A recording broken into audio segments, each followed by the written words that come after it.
Wonderful group of people. Yeah, I'm hyped. So I just want to share a short series of slides, short slide deck. I should not go over like 6 minutes on this. I just want to make sure that we all have like a common floor of background knowledge. Um, so I just want to walk y'all through. This is something that this was like a little video I wanted to make from a ways back. And let me know if you can see my slides okay. But I wanted to make like this YouTube explainer video for a long time, and eventually I kept not getting around to it. I got in the weeds of like 80s Taiwan history and stuff, so this was my motivation to at least make a short presentation here. But I wanted to just give everyone kind of, like I said, a shared floor of background knowledge before we all dived in, and then I will, try to direct the conversation, but by no means am in charge of it. Um, Okay, so here's a quote I think kind of gets to the heart of Audrey's ideas and kind of the movement in Taiwan in general. She says, at the time of speaking, I'm 36 now. We're the first generation that enjoy the freedom of speech after 3 decades of martial law after the Chinese Civil War.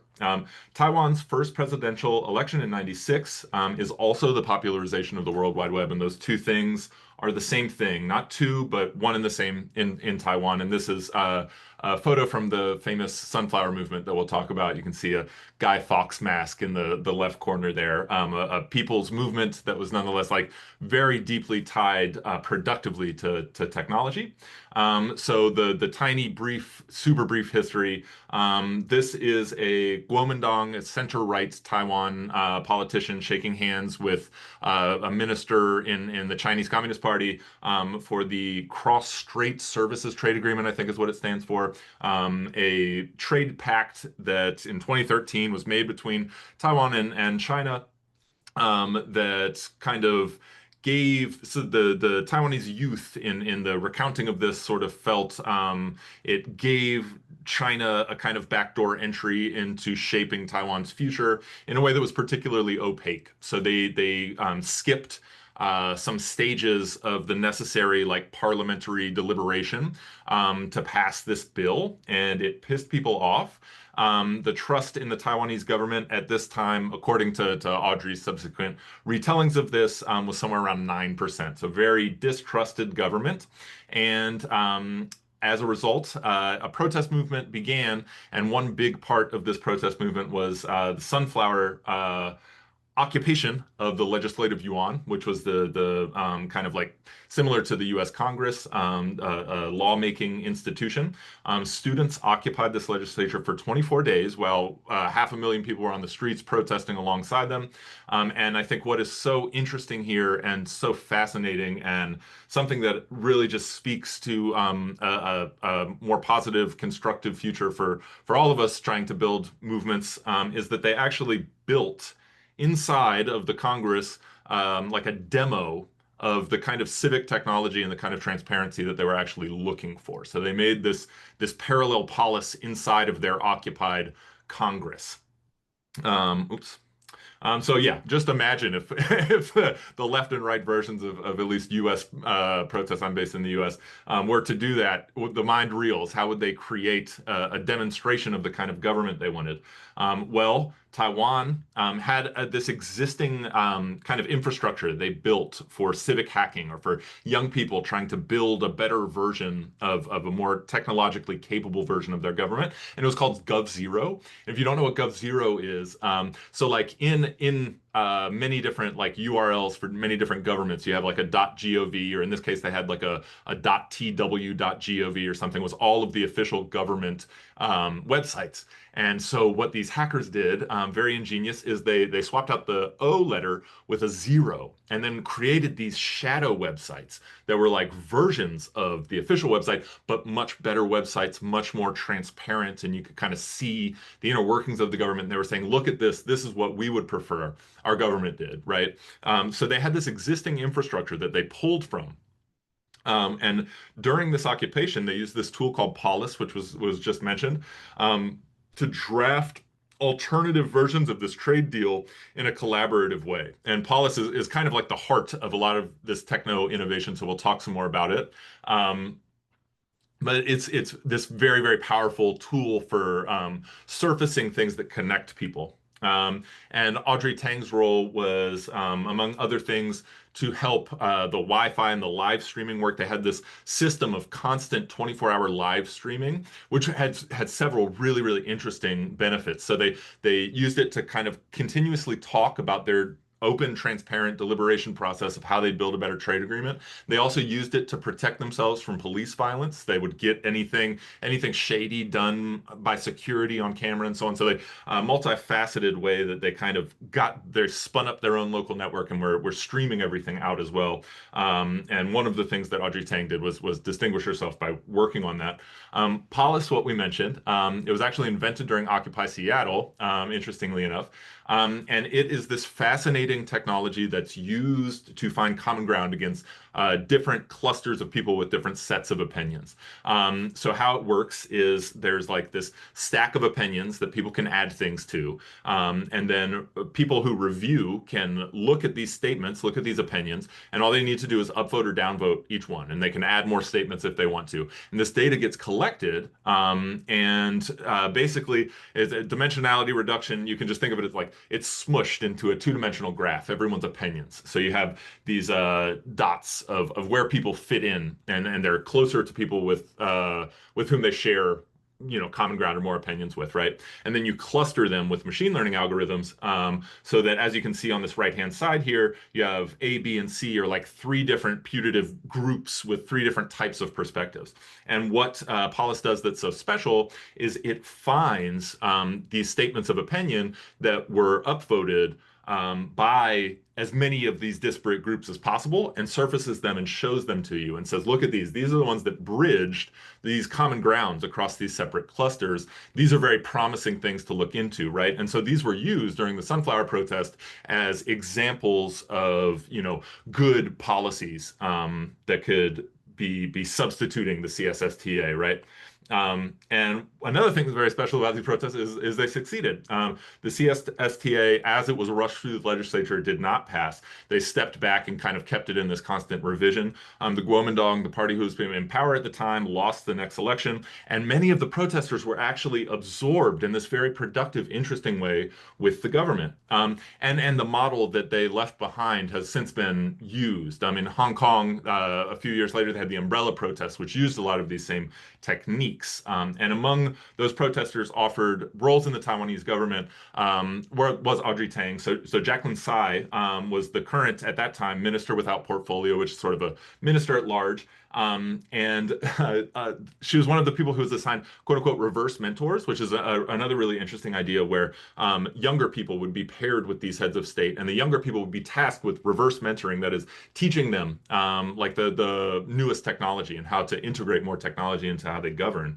And so they led to Audrey working with this minister, led to this thing called vTaiwan, which is this gnarly workflow that incorporates pol.is and many other open source technologies to surface and poll a bunch of ideas and proposals for new laws or problems that people are facing, and then very transparently at a national scale deliberate about it, find common ground, bridge ideas that work well together, and then pass them to the legislature as here are great ideas, right? So you get a petition, you propose information via crowdsourced apps, you use pol.is to kind of find bridges and common ground ideas, propose policies, send it back to pol.is to sort of verify that these laws are indeed approved by many groups, and then you send it to the legislature, who's bound to respond in public live stream with a new draft. That's like the 2-minute tour. But this model of governance, which Audrey then became the Minister of Digital Affairs in Taiwan and did a lot of stuff that I won't cover right now, but this model of governance has been very successful. Here's a poster from their COVID experience, where they did among the best in the world in terms of reducing the spread and in terms of people's personal freedoms. They have there's just so many fascinating case studies and so on. It's a real treasure of data, the history of Audrey's work in the Taiwanese digital ministry and the various things that they've accomplished in the past 10 years. And if you want to check out more of it, plurality.net, that was one of the readings that I included in the little blurb, has like a super detailed breakdown of that history. But it's so interesting. And yeah, just I'm very passionate about it. So I'm excited to talk about it with you all. And the one idea that I think like is most inspiring to me out of this book and generally speaking, how they kind of frame like where they see this taking over and being exported to more of the world is that if you think of like the discovery of oil, like we did not know that we could use oil to power engines when we discovered it. It was this toxic carcinogenic sludge, and if you got it too hot, it would like hurt you. And that's all you really knew about it until people began to find these uses, right? And so like online disagreement or online conflict is this new oil in the way that they're figuring it, where if we could find the right combustion engine that's something like pol.is, right? That we could turn this into an engine of collective intelligence. And that's one thing that Audrey is really fond of saying is that instead of saying the singularity, that is like all technology collapsing into this one, godlike, black hole, to say instead of saying the singularity is coming, say the plurality is here. That we have the super intelligence of our collective intelligence here, but we need an engine to be able to kind of harness and run it. So that's very exciting. I also included this reading about AI and co-alignment that I'd be happy to talk to, we can all discuss if anybody read that, but she kind of is expanding this vision of like super collaboration into AI. How do large language models facilitate this kind of like nation scale deliberation, and has a lot of very fascinating ideas. The one like little mini blurb that I shared in the description was that like the LLMs and the super intelligence work so much faster, or would work so much faster than we do, that they are like gardeners and we are the garden, and our civil processes, our civic institutions have to move at a much slower speed, but they can kind of plan out our own cultivation. So that's very interesting. I wanted to just share, if you are familiar with Audrey's work already and you haven't watched her podcast with Laura Loomer, I highly recommend it. And the URL is right here. If you want to see someone really talking the talk and walking the walk of depolarization and finding common ground from many disparate sources, hear her frame what Taiwan has done in this very pitched, polarized culture war kind of environment on Laura Loomer's podcast. And it was just very inspiring to me to see that. And yeah, I just had like a few questions. These were also on the blurb of the intellect that might kind of kick us off. What would it look like to kind of mass adapt these systems at a national scale in other democratic governments? Where would we start? Is it coherent to think of a harnessed, internal collective or internal combustion engine as a kind of super intelligence? Does that make sense from like an AI conversation point of view? Where might we find enough productive common ground that we could, in the US right now, it feels like we're kind of at an extreme deadlock. Where would we move forward, even if we could spin these tools up? And finally, this mythic engine of internet disagreement, what might it actually look like? So those are the questions that I open the floor up to all of you. And I do also have I have the link to the slides if you want to look at them, and also a form if you want to stay in touch after this conversation that I will leave in the chat. But I will leave these questions up, and if anyone wants to jump in, please do.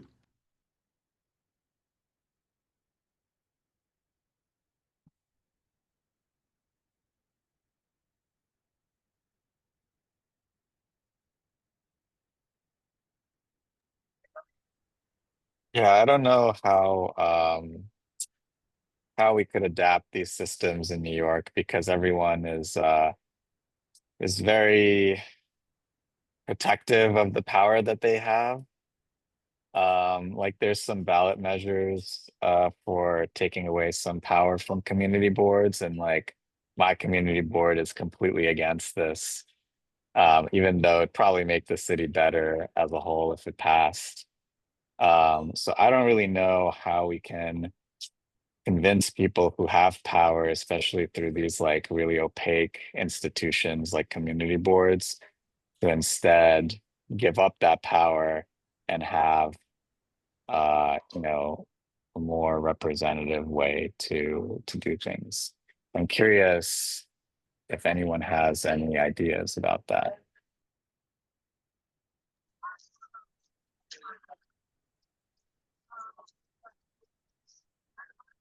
I can say something.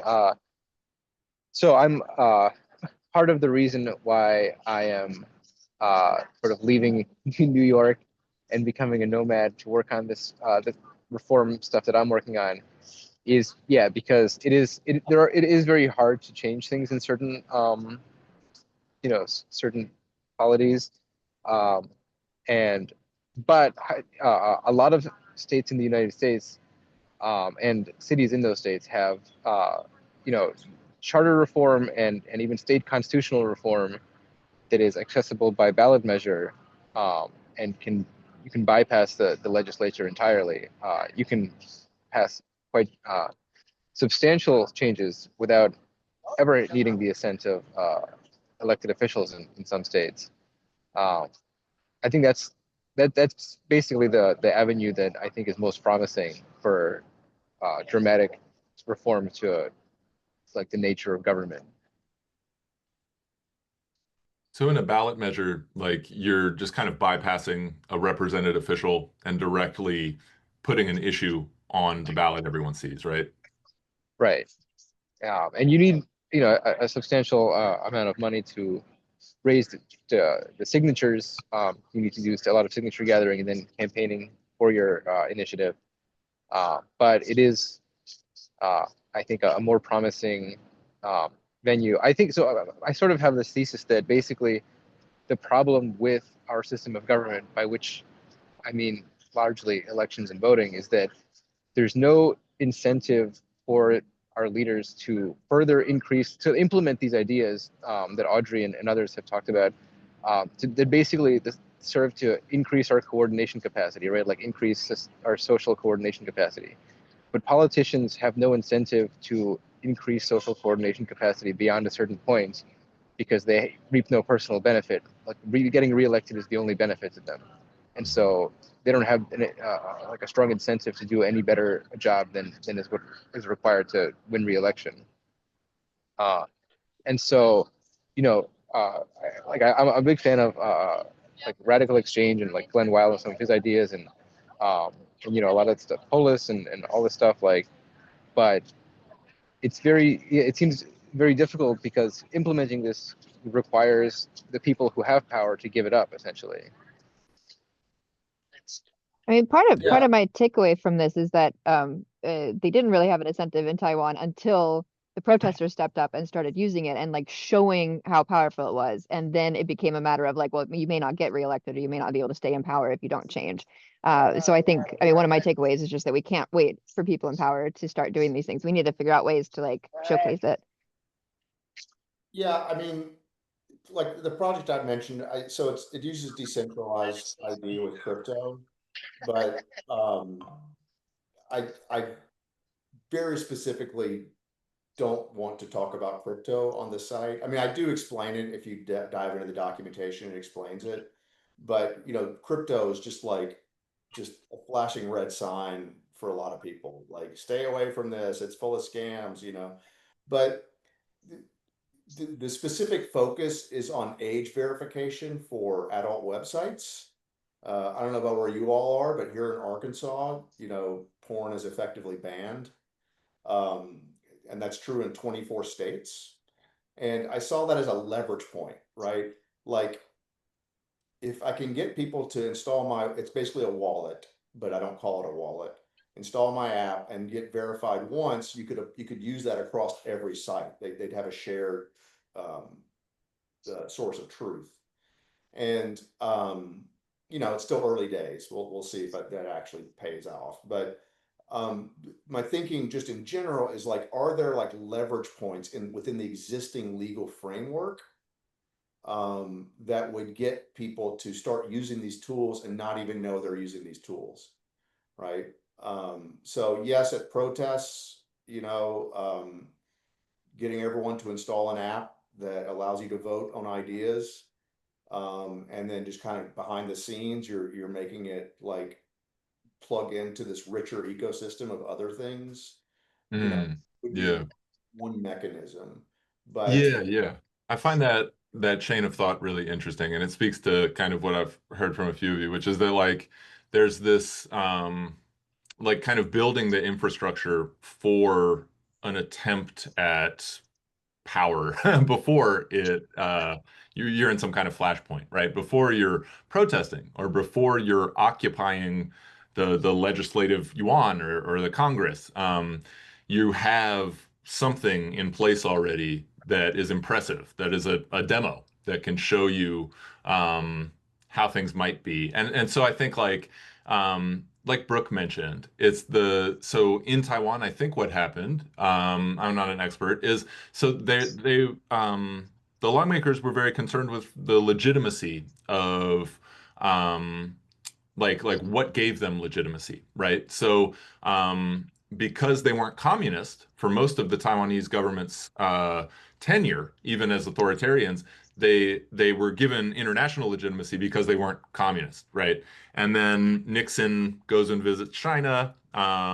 There's this normalization of relationships with the communist Chinese, and it was like, oh shit, where do we get our legitimacy now? And that was one of the pushes that pushed Taiwan to democratize, right? And so I think you almost see in the Sunflower like a second push that's similar to that, where it's like we like there's this existing culture of being very conscious of what gives us, international legitimacy in a world that's more or less controlled by liberal democracies, right? But they saw that there was this more legitimate form of government being demoed by a bunch of young people in their halls of lawmaking, right? And so it was like, yeah, we're going to lose elections if we can't show that same amount of legitimacy. So that's one thread that I was hearing that sounds really interesting, is being able to like say, is besides just having your hand on power, is there a way to sort of demonstrate legitimacy by so building your own thing? You know what I mean? so, so here's just a random thought, throwing spaghetti on like right here in Arkansas and just over the border in Missouri. So Missouri just passed this ballot initiative last year, basically making abortion legal. I think it pretty much just mirrored the Roe v. Wade regime. It was like a 51-49 kind of vote, right? And the legislature is trying to make that go away. And so they're doing a new initiative. They want to, relitigate it. And it keeps getting thrown out by judges because they they try to use language that doesn't mention the word abortion in it, it's just this silly gamesmanship that's going on. And who knows, maybe it'll get rolled back. I don't know. Same things happened here in Arkansas. They, did all the work of getting signatures to get it on a ballot, and the Secretary of State came up with some bullshit reason why it shouldn't be, and the judges also found some bullshit reason, and so but what if there were an app that said this is the initiative you could have voted on, right? And again, I'm big on identity verification, so you can't just download it and start voting. You have to prove, yes, I live in this district. Yes, I'm registered to vote, or old enough to vote at least. And you could have sort of the election night initiative and the real initiative, what voters really said. Now, it would be really hard to get enough uptake in one cycle to where the numbers start to really matter. But it could be good on a PR level, right? Look at these people. They're taking democracy into their own hands, that kind of thing. Yeah. and that PR stuff is so important. You know, nonviolent resistance, and in a lot of ways was a PR stunt, one big PR stunt, right? Yeah, no, I think that's really interesting.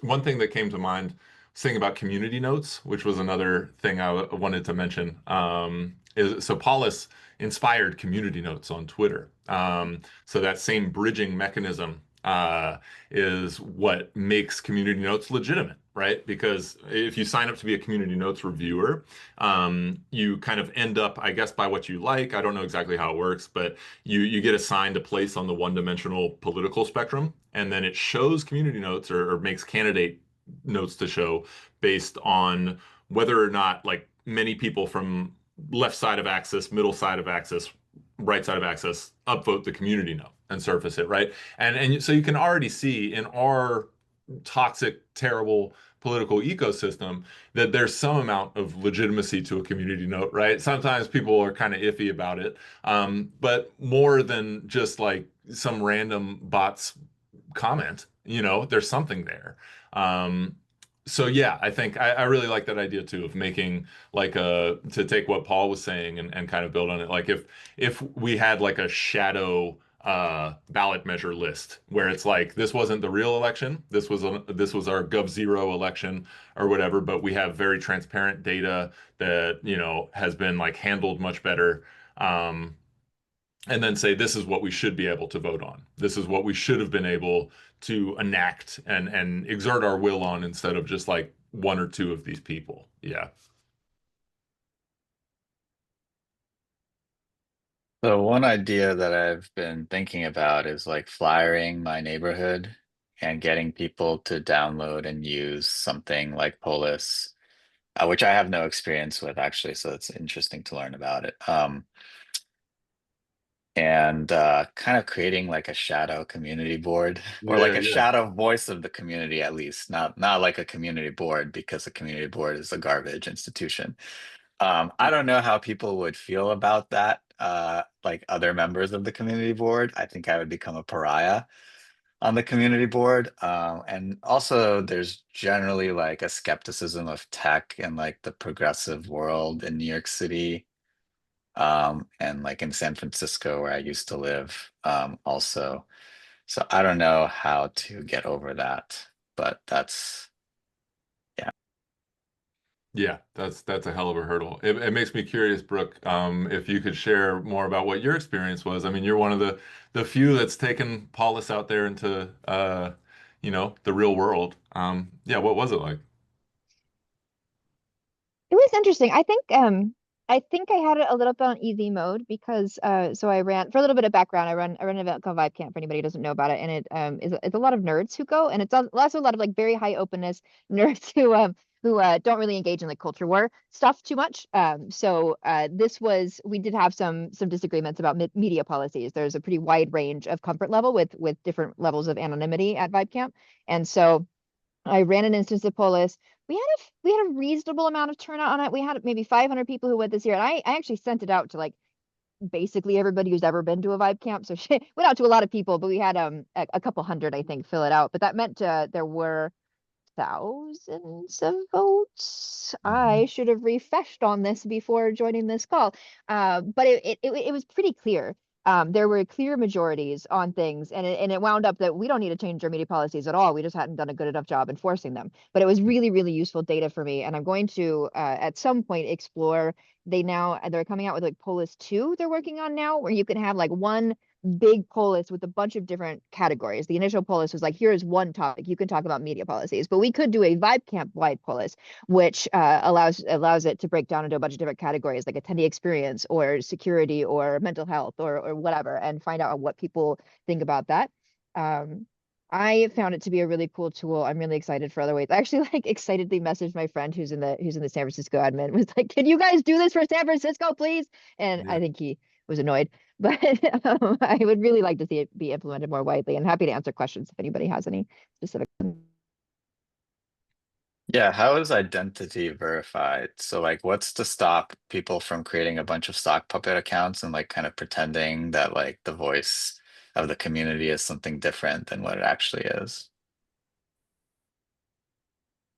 is beyond my pay grade. I am so sorry. I was hoping Colin, the creator of Polis, is actually supposed to come to this. It doesn't look like he showed up. He would have been a good one to answer that question. Maybe you know, Joe.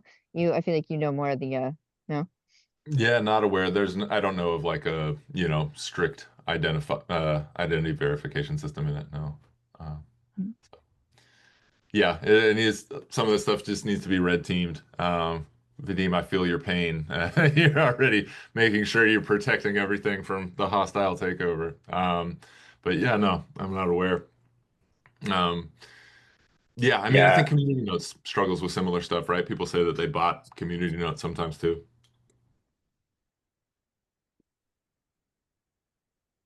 it would be great I if just New heard, York City had like some sort of open like ID where you could build an app that used, because like we know who a voter is, right? Like we know who all the voters are.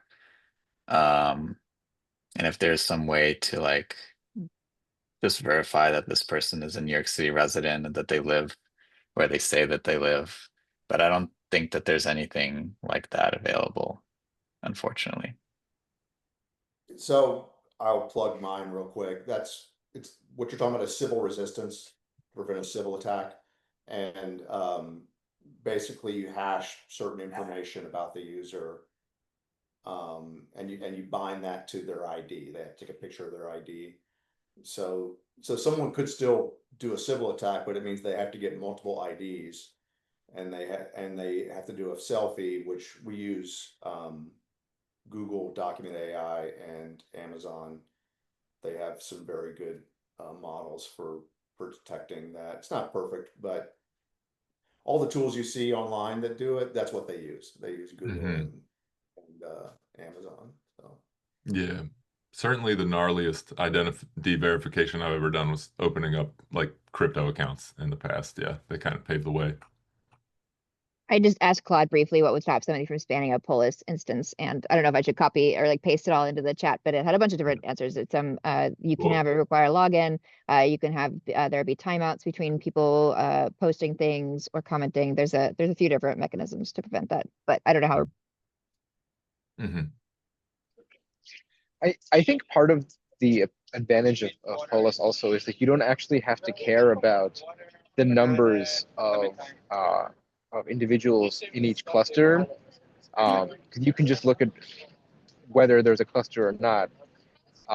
So botting, I guess you can still, there's still ways to like manipulate potentially, but it's um, not necessarily that advantageous. It depends on how the administrator plans to use the information, because obviously like you can care about how many people say something. But Uh-huh. yeah, if you're just looking at where the clusters are rather than how big each cluster is, botting for one particular viewpoint doesn't necessarily get you very far. Yeah.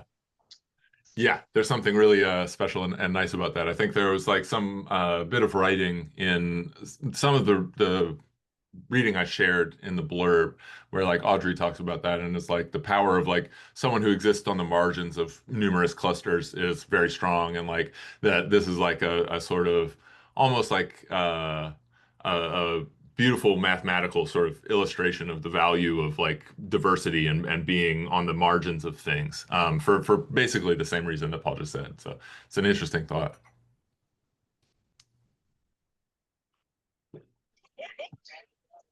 I would also say that I I think just want to. go ahead. No, go ahead. I was just going to say that I think one of the advantages of like sort of the citizens assembly model Hmm. is that it's in person, so you don't have to necessarily worry about these kinds of attacks. Obviously, there's a lot of limitations, including cost and bandwidth, like personal people's time and stuff that come with having in-person,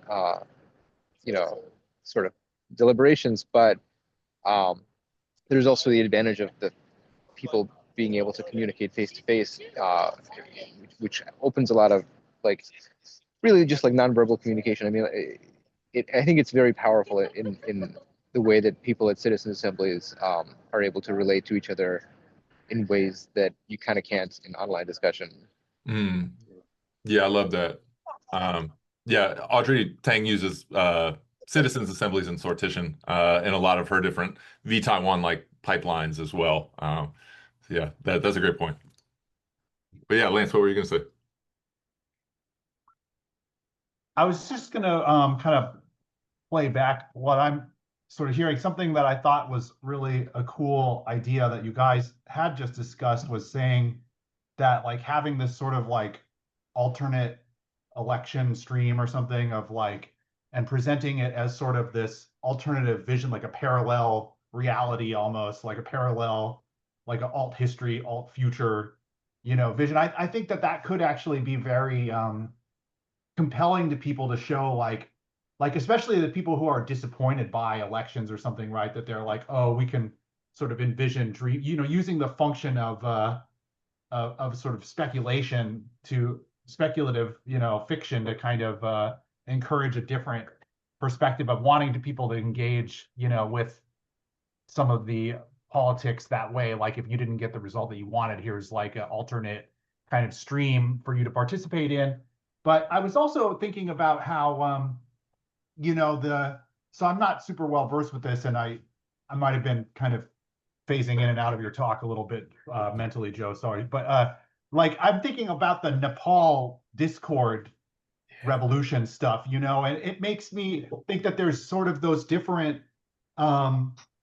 cases are good studies of how there's like a political crisis and people maybe reach for whatever technology communications wise is available, so I don't know how with the sunflower movement and GovZero and those were kind of parallel things happening, right? But then there was sort of an organic embrace of that to some extent, like over time organically. But then these Nepal guys, they were just like, let's have a vote on Discord, which is all they really had, maybe, right? But it says that there's like kind of a, there's an energy, there's like a political necessity that people are like trying to do something democratic because there's some kind of political crisis, and then they're like, we need technology to fix this, or to not to fix this, but to help us, coordinate, right? So that kind of just gets me thinking about like, I'm just kind of speculating that like you were kind of suggesting, what would like something like Occupy or J6 or something look like? What is the coming because I mean, I'm in the US as well, so I'm thinking about that context of like, what will the big political crisis movement look like in the US if there's stuff like AI and potentially these kinds of political coordination tools that have like machine learning and AI and stuff built into it as well, and perhaps or sortition or those kinds of tools, So I guess my question is my question for you all is sort of like, how do you start like investing in using these kinds of tools on some small scale so that you're ready to propose those things as solutions when there is a crisis, is sort of my thought about it. Yeah. I Yeah, mean, I think I it's love just, the idea oh, go ahead. of, so if there were an app, whether it did what I talked about or something related, around that. I love the idea of a sortition option on it, right? So you have issues you vote on, and then maybe you don't even reveal the results. And then you also randomly do sortition, have those people meet and discuss it and, document it and then have them vote and kind of compare like what the actual vote was to what the sortition vote was or something like that. I mean, there's lots of experimentation that could be done, I think, if once you get a critical mass of people using it. Yeah. Yeah, that's what kind of I was thinking too when you were saying that, Lance, is like it's this like commitment to be like experimenting with tools and like building things before you need them and trying lots of different stuff. That's like I think that's what made the Sunflower Movement so special was like this. So GovZero was before the Sunflower Movement, right? And they had just been like civic hackers that were like at it for a while, and had built all of this stuff so that it was at hand. So like if the Nepalese Zoomers, had like just ready off the shelf all of this stuff to like an inflatable democracy Congress, you know what I mean? Like that's kind of like what it was. And yeah, I think that in large part is like the most viable next step that I can think of, right? Is like I was thinking about this. I mentioned nonviolent resistance earlier because I was thinking about the history of protest movements over the past 50 years or whatever. And a lot of the researchers, there was like the Serbian protest movement Otpor, if y'all know about that got Milosevic out. That was sort of like this evolution of like the 1960s nonviolent protests where they were all like committed pacifists, but then they added this new stuff of like humor and like being silly and having like dressing up in costumes. And then I saw this stuff in Portland that's been happening, where people are wearing the frog costumes, the different inflatable things, right? And it's like it keeps evolving. But people have said, the like populist authoritarian-esque governments that might want to crack down on them are also evolving and knowing how to neutralize stuff. And so it's like it kind of seems like the direction that is still viable or is promising at least is to like, yeah, build these secondary tools and then have them ready for some kind of flashpoint. You know what I mean? Yeah, I'm curious what the Nepalese Zoomers could have done with like more. Actually, I just wanted to and chime this in. is- Oh, sorry, just real quick, Yeah, just go for it. based on what DJ was saying. If you're I don't know if you're familiar, but James Fishkin at Stanford has been doing research on these sort of deliberation tools. So I would definitely look into his work. Cool, thanks. I was going to say that in the U.S. context, at least, I don't know. So I'm sorry, my mentality is limited here, but I'm just imagining how we're such a there's like this, and this generation too. There's a financial nihilism, and there's like the gambling apps and the futarchy and prediction markets and stuff. And I'm kind of imagining like a fantasy football government, like kind of thing, where you build out this tooling to support operations of like doing something on a scale of people being invested at governance at different levels. And you could be like, well, I want to have a, fantasy government about this or about that, and people could invest some kind of skin in the game or monetize it or something, and then you can build in your crypto wallet verification or whatever. I don't know. Food for thought. Love it. Yeah, that's a great idea. Yeah, so I think that's exactly the kind of thought that we need. Because like basically, I think the thing that Audrey says in the book, yeah, like it needs to be coordination. There needs to be a way to make coordination fun and like coordination has to be as fun as scrolling your Twitter feed, right? Like civic like if you could make civic coordination like addictive, I think that would be, I think that would solve the problem, right? Absolute cinema. Yeah. Yeah. Huge agree. Yeah, and ultimately, it's kind of the same. Like if you look at pol.is, if any of you, some of us have played with it before, it's a simple interface that could be changed to other interfaces, but it's like a card with some text on it, and you upvote it or you downvote it. That's kind of what you're doing when you're scrolling. Yeah, part of me has wondered, like maybe on Blue Sky or something, you can build on that really easily. Like you could make like a pol.is of Twitter where you just upvote and downvote or something, but I don't know.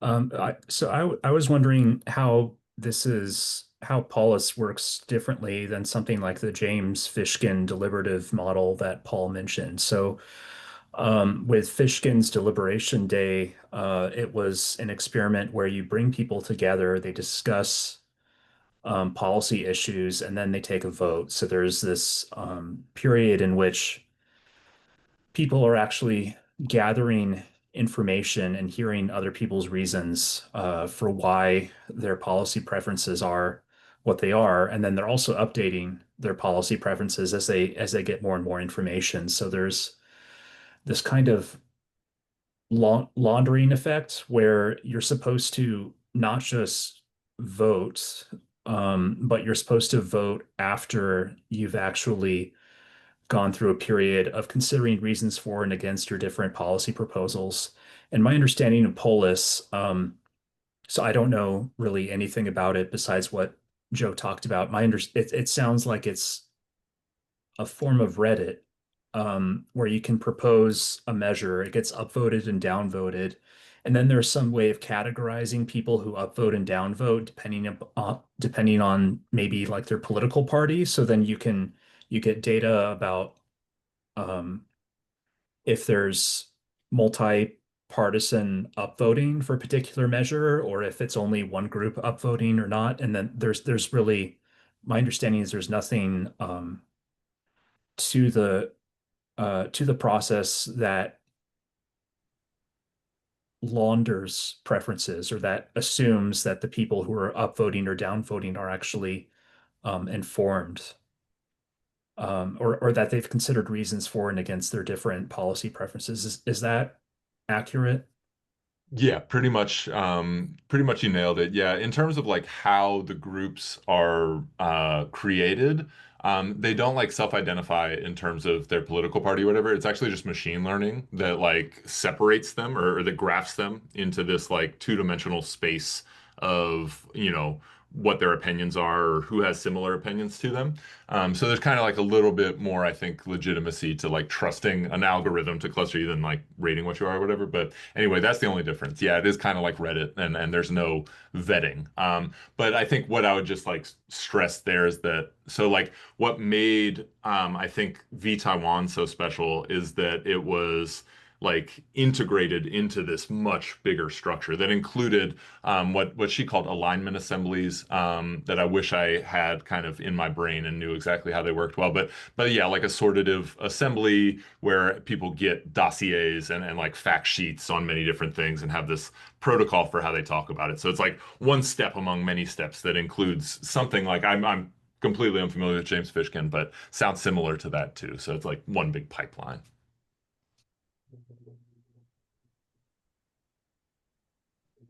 Another thing I wanted to bring up, I'm sure you guys have some of you guys might have interfaced with this stuff before, but I think, Joe, you've seen it. There was a guy in some group that we were in once talking about this collective swarm intelligence thing. Have you heard about that? Where it's like, this guy has this paper, Collective Swarm Intelligence, where the observation is that it's like hard for large groups of people to come to consensus, right? And so he has this model where you use LLMs to have everyone in breakout groups, have smaller groups talking to each other, deliberating amongst each other, and then the LLMs are kind of mediating across all of the breakout groups at the same time.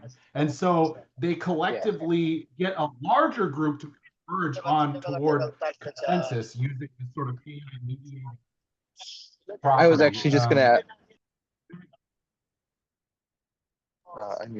yeah, I was actually just about to ask if anyone, yeah, that's Louis Rosenberg.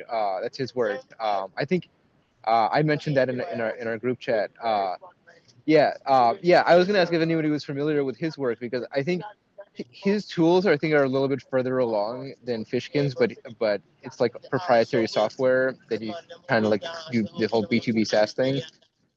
There was a public demo of like an early version of his tool available for a couple of years back in like 2018 or something, which I played with, and I thought it was cool. But yeah, the whole LLM interpreting like breakout group discussion thing is a more sophisticated version that sounds very cool. But yeah, I'm definitely, I've never like reached out to him or anything, but yeah, definitely.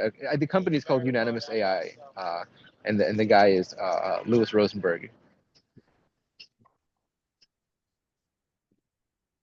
That is awesome.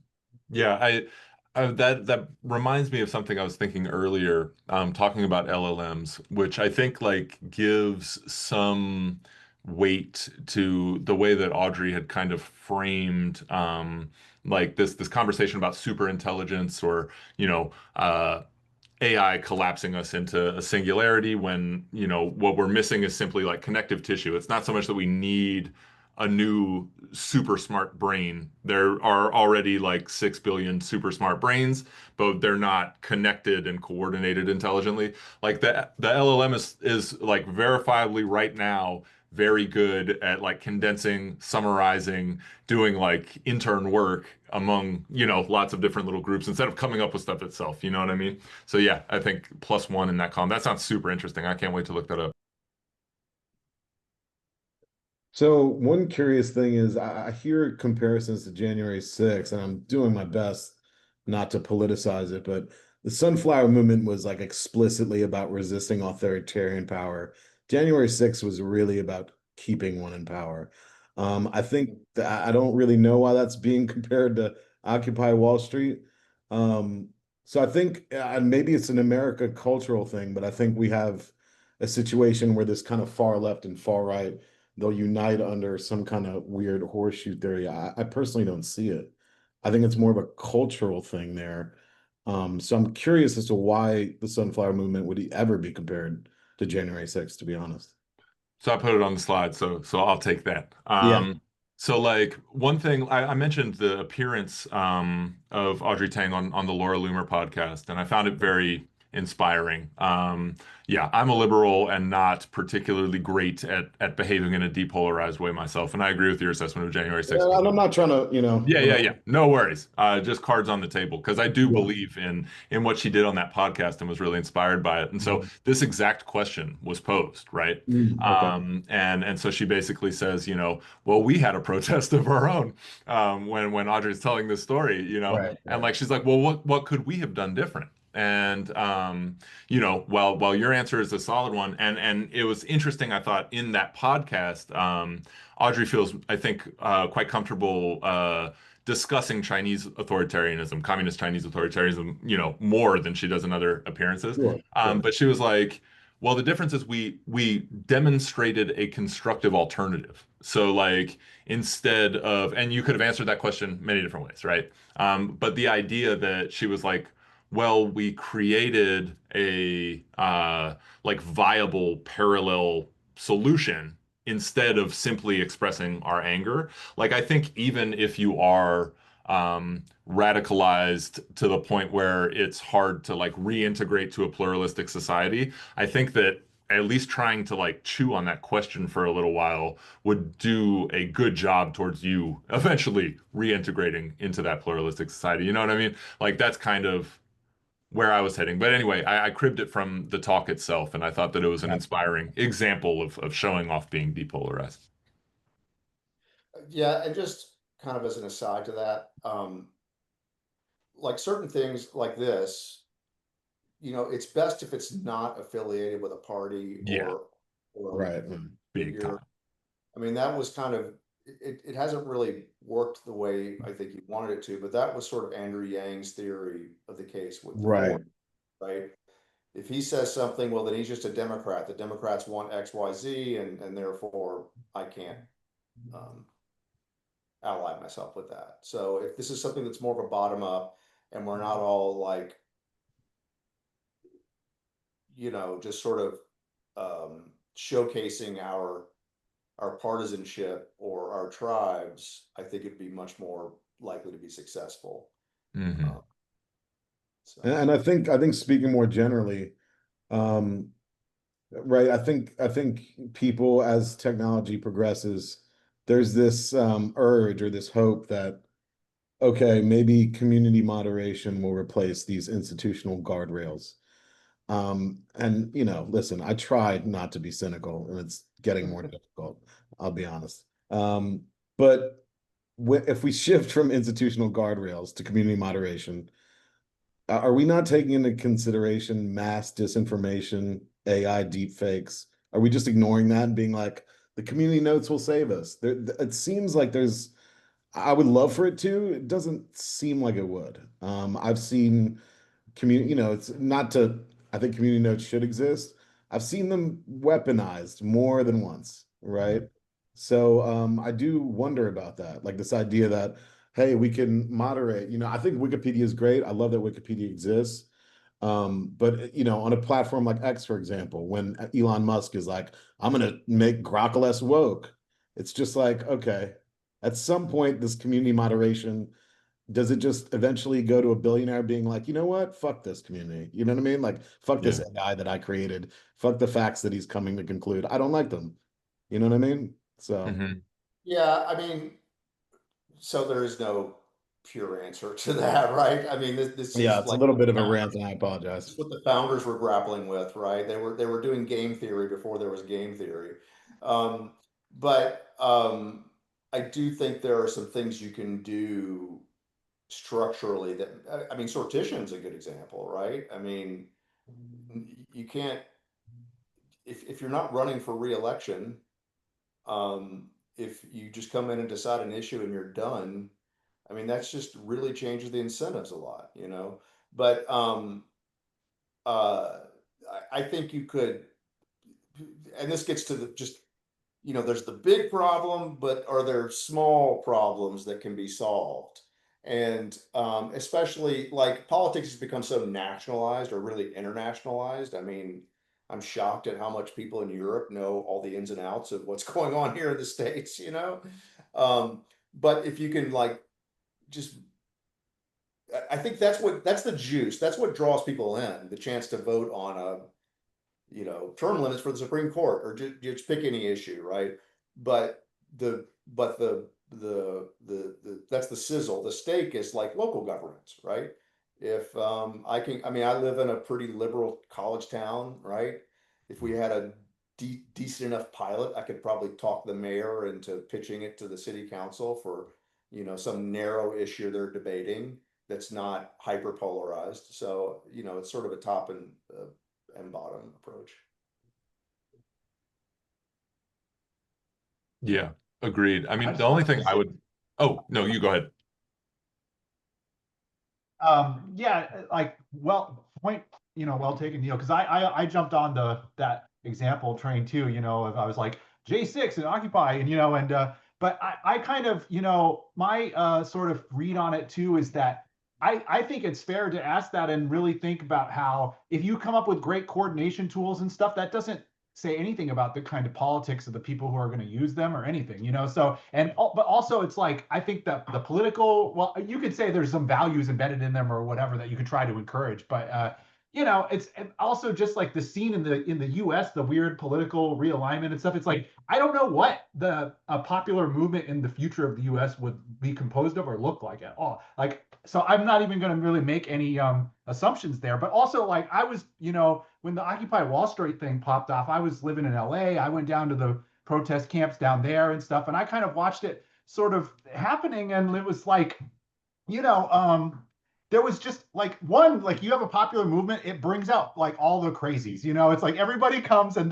everybody wants to say their piece, and you get the loudest, weirdest lunatic fringes, like I want to get on the mic and like talk to everybody just like I'm doing right now. And they're always doing like, you know, it's like you get it, the sort of thing started kind of, the center can't hold, it started falling apart because you had all these different constituencies. Like some people wanted it to be just about economic justice, and other people were like, we need to talk about race and police brutality all the time. And it's like those overlapping things couldn't always hold together, you know. So I do think that maybe in the, and you're talking about, well, you know, post-truth, post-literacy, like what is real, like all these questions that we're massively hurtling into are like huge.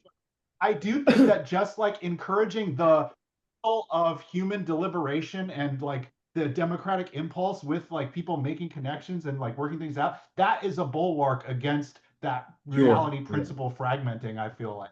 Yeah, I think Audrey Tang said something along the lines of you fight authoritarianism with collaboration, and I do believe that. You know, it's just I'm cynical about other aspects, of course, but that's just me. So in the US, there's a bunch of like professional protesters kind of who like, you know, go to protests and try to make it all about race or about like Gaza or about, I don't know, whatever like pet topic that they have. Climate is one also. And I'm wondering if Taiwan has this problem. Yeah, I wish I knew more. This is like the fifth time I was like, man, I really just need to study and create some kind of, you know, content that's sharing, you know, Audrey Tang thought and Taiwanese democracy thought with more people. Because I've encountered, you know, some mentions of these sorts of things. It's a similar social media ecosystem. You know, a lot of the stuff when she talks about COVID, like you see the dynamics. Like they have basically, you know, I don't know, I don't remember the name of it. They don't use the Chinese one and they don't use ours, but it's the same principles, right? Social media toxicity and meme culture and so on. And so they encounter a lot of the same problems. They have the communist Chinese running influence campaigns on them on their social media, right? So they have developed immune systems to some of the forms of toxicity that we encounter. Yeah, I wish I had more of a factual answer, but I do think that there's promise in it. And to go back to what Neil was mentioning with the cynicism, which I share, and I think probably most people share. I would say at this point, it's kind of dark time. Um, like at least as far as it relates to moderation, because that was one of the things, one of the problems touched on. Like centralized moderation seems to be a very big problem. It seems to be like a pit that you can't crawl out of. I mean, like to hire fact checkers or something. I don't know if there's any universe where that actually works. And so, is there a universe where a decentralized swarm intelligence can handle it? Maybe, maybe not. But it does seem like we have to try something new because the old thing really catastrophically failed in the past 10 years or so. We'll just put at Grok, is this true after every post? Right. I hate that so much. Yeah, I think though, to your, I mean, one thing that's possible is if you, and this is where an app I think is useful, because you can't seize, you can't grab the microphone and take over, right? If you keep it like focused on issues and the vote is secret, I'm sure I could, I mean, I could probably find some things that me and Marjorie Taylor Greene agree about, you know? And if you're just putting them up issue by issue, as opposed to, you know, do I put on the red hat or not? And you, like, I love the idea that you use machine learning after the fact to come up with parties, as opposed to, you know, having to plant your flag and make those compromises up front, you know? I mean, that's where kind of AI comes in as a tool for translating between, you know, different sides. Because like, at least in my experience, what I've seen is that people often do not engage with what you're actually saying. They engage with what they think you're saying. But once you manage to, you know, find some space, find some time to actually discuss, oh, look, we actually agree on some things.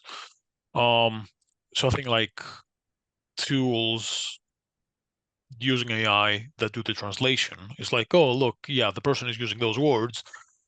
If I'm translating for you, these are the words that you would use, or these are like some neutral words. This is what the person is actually trying to say. It's like, oh, okay, yeah, I understand better now. And I think that's a broader issue. Like, maybe you can use, you know, deliberation tools as a layer on top of a more upstream layer of like communication. But if you don't fix that upstream layer, it's still a bit hard to get that communication going and that collaboration going.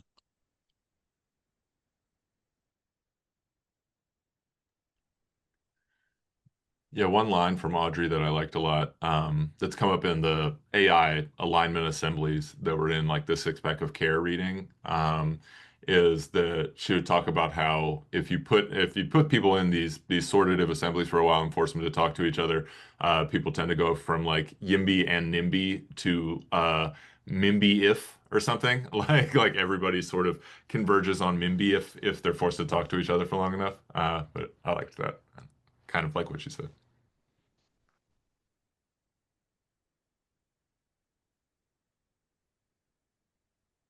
So who's going to build it?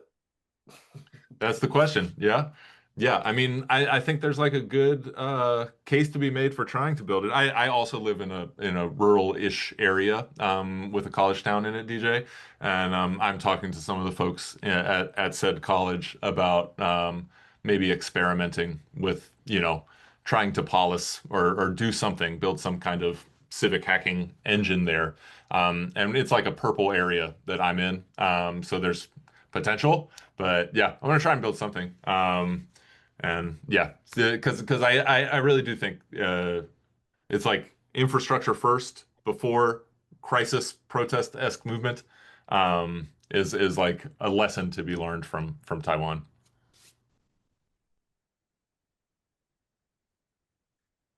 but yeah, if anyone else is interested in like exploring building these things, Sure. this was a great talk, by the way. I think we're starting to wrap up.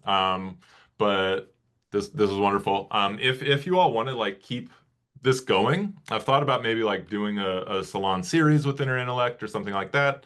So I'm going to drop the Google form one more time, and I don't know what, you know, shape this would take at all. But if I have y'all's email address, I can keep you updated. And yeah, maybe we can, have another one of these, or maybe some like demo tool sortative fantasy football government. I love that, Lance. That's so good. And maybe have like a little game to play at our next salon or something like that if y'all are into it. So try that forms thing out. And then I guess so Neil was kind enough, if y'all noticed, to have a transcription summarization thing going. Neil, if I get those back, I can share them with folks sure, who no share their info. In the meantime, if for whatever reason that doesn't make its way back to you, those were the two really awesome resources that Paul mentioned. Paul's really keyed into a lot of very innovative democracy people. So those were two cool resources that I'm going to follow up on at least. And then if you're curious about my slides, or if you want to see anything that I mentioned there, here's that link one more time in messy markdown form. But yeah, for the good of the order, if there's any final last words, feel free to. Wait, hold on. I have to ask. Brooke, are you vibe cam, Brooke? Oh shit. So I didn't mean to put you out there at all. Just a fan of what you're doing. It's all good. It's all good. Big fans of Brooke over here. That's all. Those are my last words. Awesome. All right, now that everybody who so richly deserves to be a little embarrassed for their awesomeness has been done so, I call this meeting adjourned. So yeah, please do follow up and let's hang out some more. I had a wonderful time. I hope y'all did too. Thank you so much for making my first Inner Intellect salon a great success, and all of your all's contributions were amazing. This was a great talk. So thanks a lot, everyone. Also,